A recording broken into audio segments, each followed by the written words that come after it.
In my last episode, I had a powerful conversation with Chris Blount. He had recognized the version of success he's been told to follow no longer fit, so he made a big change. He chose to honor everything he had experienced and been taught and take the leap into a different path, which was the one that was truly right for him. Hi, I'm Becky. Welcome to Short Story Long. In this podcast, we discuss ways you can integrate who you are into how you lead. Today, I'm offering strategies for building your skills as a leader. Let's break down what's important as you restructure how you might be engaging with your world. Chris's story is different from my life story in many ways, and yet I find it also incredibly relatable. We grow up getting any number of messages of who we are supposed to be. It's not just parents and family members. It's people in our communities. It's our interactions with strangers. All this forms the stories and narratives we create about who we are and who we, quote, should be. Those stories aren't capital T true. They are built based on the lens we use and the experiences that we've had. Shifting the lens and gaining new perspectives helps reshape those beliefs and perceptions. It changes how we see ourselves and how we see others. That is the journey that Chris took. He was in a pressure cooker to some extent of his own making based on limiting beliefs. Yes, there were external factors. Those outside forces changed a couple of times, though, and the things he really had to face were asking himself the question, who am I, and who do I choose to be? Chris shared his reflections and insights, and I'd echo his. That work can be intimidating and scary. He talked about the difficulty of stepping away from security. That, for him, was stepping away from a job that wasn't filling him up professionally or personally, but did offer compensation and benefits. And he walked away after a powerful discussion with his wife. You may know from my story that I had a similar conversation with my husband and left the job and the function that didn't fit me anymore. Both of our stories show how there's a shift in how you see yourself, how you see others, and how you interact within the world. Chris said, "Mine is mostly built around restructuring my life and how my expectations and things of how I grew up versus how I choose to live my life now." He continued on, "I had these moments where it was sort of like a breaking point where I didn't see myself really surviving that in a healthy fashion. And I decided to go against the grain and go toward my dreams." Again, I echo that. Sometimes those messages that you get early in your life don't fit you, and that's okay. And sometimes you follow a path that no longer fits you. You don't need to leave your corporate role to feel this same kind of transition. It's what happens when you take on a highly visible project and that pushes your limits. Maybe you've been promoted and now you're leading those who were once your peers. Maybe it's you're reassigned to a project or role that you would not have chosen, and yet that's the right choice for you and your personal situation in that moment. Another scary example is that layoff that you may or may not have seen coming, and now you have to figure out what's next. In those moments, you're asking yourself what Chris pondered. Who am I? And who do I choose to be? At this point, if you're a regular listener, this won't shock you. I have thoughts on that. A couple of key things that I think are really, really important. One is this idea of recognizing and prioritizing your mental health and well-being.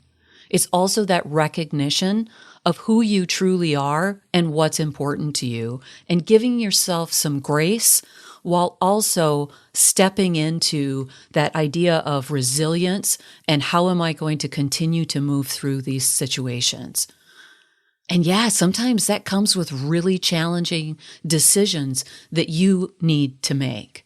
So let's touch base with some of those things. If you had a chance to listen to my interview with Chris, or really more of a discussion, there was a lot of laughter in our conversation. And there were some deeply serious and somber moments too. Chris experienced depression, and it reached a serious and frightening decision about suicide. Alongside my sadness that he faced that choice at all is the joy it gives me that he was able to find his path with bumps, roadblocks, and fears faced, and he was able to get to the other side of it. With the benefit of reflection and distance from it, he speaks more objectively about those days. He shared, "I don't think about my mental health or happiness. I almost lost my life over this. So I think I needed to make a bold choice." Leadership requires recognizing that well-being is foundational to performance. Chris shares how ignoring this almost cost him everything. I know leaders who lost an employee or colleague to suicide. We aren't responsible for fixing the situation when there's depression and other contributing factors. As leaders, you can look for ways to support someone's overall well-being, though. It's the checking in with what someone is feeling. We ask, "How are you doing?" And the answer is as much a default as the question. The answer, "I'm fine." Instead, as a leader, you might change one word and ask, "What are you feeling about this change?" Or, "What are you feeling about this situation?" It actually prompts a person to think differently about the answer because "I'm fine" no longer really fits that particular question. When Chris spoke to his wife, she had said to him, "It's no good to keep that job if you can't be happy. That's not a bad day at work. That's the response when it's a slog at work over a period of time. You need to be aware of what is happening for you and your team so it can be addressed." Strong leaders learn to challenge some of these limiting beliefs and reframe their inner narratives and to assist their team members with doing it as well. There's this model about self-awareness called the Johari window. It was designed to help people better understand their relationship with themselves and with others. Naturally, it's a 2x2 matrix, as so many models are. So if you can imagine the 4 boxes, and each axis is represented by what you know and don't know about yourself, and the other axis is what others know and don't know about you. There are 2 key boxes that I like to point out in this particular model. One points to a blind spot. And that's what you don't know and others do know about you. The other key box is what I might call the mask that you wear, which is what you know and others don't. And often we're in a place where we don't want other people to know. So for that blind spot, we can be asking for insights and feedback from other people, and that can truly shine a light on those areas. We can start to see the things that standing inside of our head we're not able to see outside of us. That's complicated. That's difficult for us to be able to be that objective in looking at our own lived experience. I personally believe that work with a coach and sometimes a therapist is the right choice to explore those masks and those blind spots and be conscious about dealing with them. Chris talked about this as, "We are the gods of our world. Every passing moment offers another chance to turn it all around." This is the window, maybe not the Johari window, but the window that we are looking through to be able to see what is next for us and who we are choosing to be, because that's a choice that we make every single day. I reinforce this idea of you can't come up with solutions for how to get you out of where you are when you're in some really heavy energy and feeling really deflated and sometimes depressed. You need to be able to tap into a possibility of an alternate truth so that you can see outside of the story and the narrative that you're telling yourself. Maybe you've heard the phrase, "What got you here won't get you there." This takes a willingness to offer yourself or team member a little bit of grace. Chris talked about leading others with empathy, and we both kind of talked about ego can really block growth. His comment was, it taught me to lead with compassion because I know it's all a trickle-down thing. And he was talking about that point in time when his employer was going to put him on progressive discipline because he wasn't engaging enough. And he even said, I can't be mad at them. It's the system. And it's not about being right, that you need to be able to check your ego. And a line that I really love that he tagged onto that as well, you get no tax breaks for being right. His recognition was that the greater good is actually in your peace. And that's a little bit different than being right. In an earlier episode, I talked to Scott Hanton, and he shared a perspective that he had learned. It was maybe a little bit of feedback that he had received. And that line was, do you want to be right or do you want to be effective? Sometimes you can't be both. As much as sometimes we want to be both right and effective, it can be very, very challenging when we have so many conflicting views. Sometimes we have to be willing to let go of our way of viewing the world and consider the way that other people are seeing it, and also show a little bit of compassion for some of the people who are around us that have a different lived experience and have a different set of rules that they believe that they're supposed to live by. This doesn't mean that you are required to hold space for everyone's feelings and sometimes whining about things. Yes, I've done my share of whining, so I totally know what happens.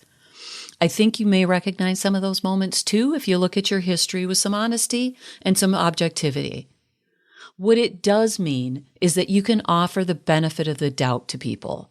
You can gently and sometimes directly offer insights about things that may be blind spots. You don't know how much of a mask someone is wearing, since by absolute definition, it's something you don't know about the other person. Maybe it's not even yours to know. Some folks are private and, don't do a podcast and share about their lives and invite others to do the same. Allow that person their privacy while also showing a willingness to hear about what is affecting their job performance or their job attitude. It goes back to asking that question. What are you feeling about this situation? What are you feeling about this right now? One of the other elements that often comes into this is when we fall down, we need to get back up again. And leadership often demands the ability to recover from setbacks and keep moving forward. Chris highlighted this repeatedly. One of the standout moments was when he was talking about when his studio was robbed. And he said there was a bunch of stuff stolen, and I was like, I just lost $10,000 worth of things, but I just kept going. I would never have been able to get to this point if I had given up.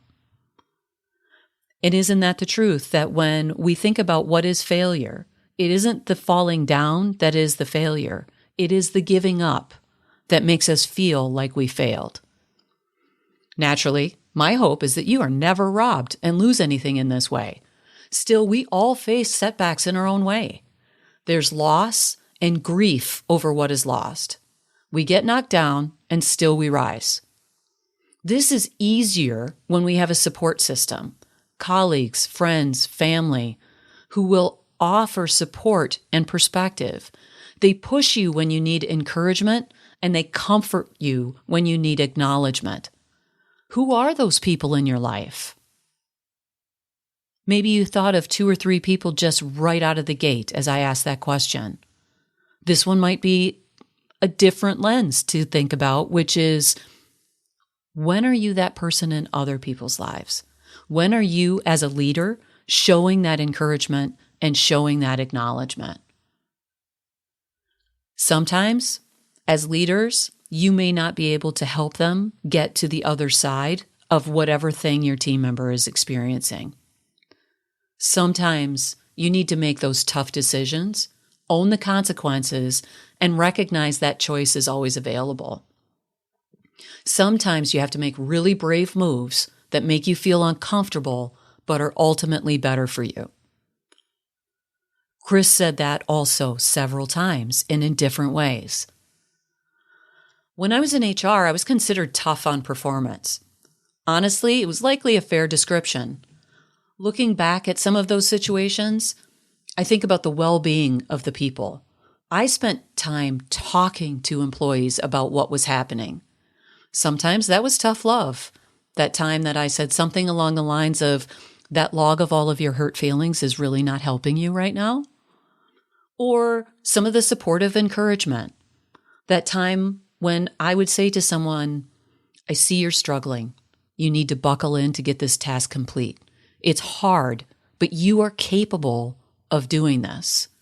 Sometimes we need someone on the outside to help us make the decision that serves us best.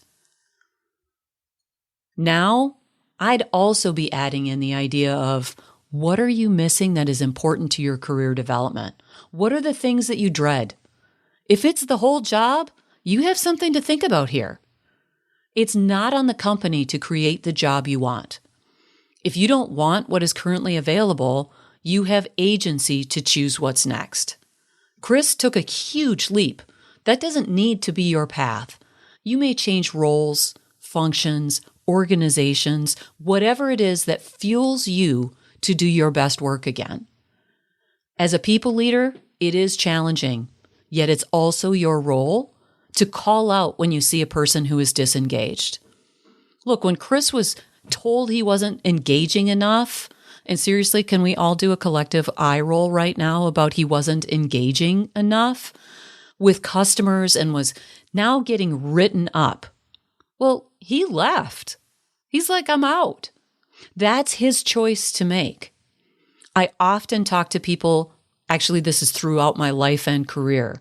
Every day you choose to go to your job until that day that you choose not to. And so it's a choice every single day. The organization does get to set expectations, though I'm not sure how you measure cheerfulness. Still, they get to set those expectations. One of the things that I pointed out as I was talking to Chris was there's always a choice. You just may not like the consequences of some of those choices, but there's always a choice. There was so much in this episode with Chris, and there's an opportunity to truly reflect. If you're a person who is feeling dissatisfied in your role, and it's really dragging down your energy in those moments, or if you're a people leader observing people on your team and recognizing that they just aren't operating in the same way that you've seen them before, something's changed, it's an opportunity to check in. And in some ways, it's a responsibility to check in. So here's your skill builder challenge if you choose to accept it. And this is maybe something that you can do for yourself or be looking at one of your team members if that's more appropriate. I'd invite you to think of one area where you or your team member is out of sync with their values. Maybe it's an overcommitment, a draining client, or a stale process. So within the next month or so, make a clear move to change it, even if it feels uncomfortable. Chris's bold decision to quit his job was fueled by discomfort, yet it created space for his business. That same thing was true for me, and I have seen so many instances where leaders grow by practicing courage in small steps, proving to themselves that alignment is worth the risk. I'm not asking you, and I want to reinforce this, I'm not asking you to leave your job and start a new business. What I'm asking you to do is check for that misalignment and identify strategies, even small steps that compound, in order to make the change that you want to see. Consider the impact of you gaining that alignment. I love yoga almost as much as I love running. If I don't practice yoga for an extended period of time, I feel that lack of alignment. Once things function well together, you get clear and early signals when they are out of sync again. so that you can adjust and realign as you go along. Sometimes we accept things are out of alignment or say that they are out of our control. Sure, some are, but don't let what you can't do get in the way of what you can do. As you reflect on Chris's story, remember that leadership isn't defined by all of the rules of engagement that other people have given you throughout your life and throughout your career. That alignment is really based on what you choose to do, how you choose to show up, and the changes that you make for your career along the way. One of the important, if not critical things that you need to keep in mind during that process is, what is this doing for me as a human? What is this doing for my well-being? Where is it that I can learn about myself so that I can give myself grace when I don't feel so amazing, but that I can also show that resilience and persevere when things got hard? And sometimes that hard thing is making the tough decisions and being uncomfortable with the direction that you need to go. Back to that comment that I made about me being tough on performance. This is what I would share with you. This is a challenging thing if you're in this situation. And you need to buckle in and do the hard work because you're capable of making whatever change you need to make. Thanks for listening. If you found this episode helpful, share it with someone who could benefit from it. Until next time, I'm Becky Fraser, reminding you to integrate who you are with how you lead. Okay, bye.